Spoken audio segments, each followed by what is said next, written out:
This week, we'll be in the book of Acts in one of our devotions. And in that chapter, I think it's Acts chapter 3, Luke is describing what ends up being the three offices of the person and work of Christ. One of the things I love about the Catechism is it teaches us good, systematic theology in a way that is also very pastoral and very helpful, and it's also very clear.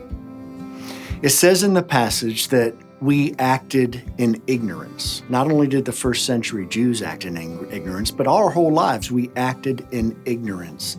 And the role of a prophet is to proclaim truth, to remove ignorance. And in Acts 3, in our passage, Moses says, God will raise up a prophet like me. And he's talking about Jesus. So Jesus, in the office of prophet, declares God's truth to us about our condition as sinners, our need for a Savior, and the truth that Jesus is the Savior. But then it also goes on to say that Jesus offered himself a sacrifice for sins. Well, that's the office of priest. That's what priests did. They offered lambs for sacrifice, and Jesus offered himself.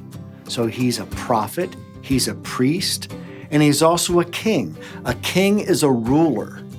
A king is one who conquers.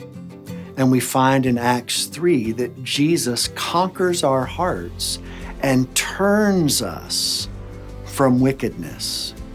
So Jesus as prophet declares truth.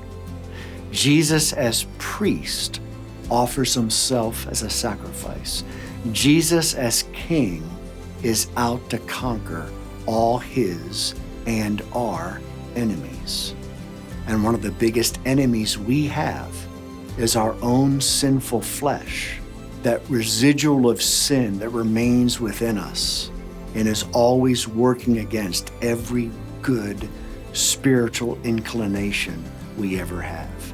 Jesus is here to conquer our flesh, as well as the culture's impact on us, as well as Satan's schemes, and even death itself. Worship Jesus as prophet, priest, and king.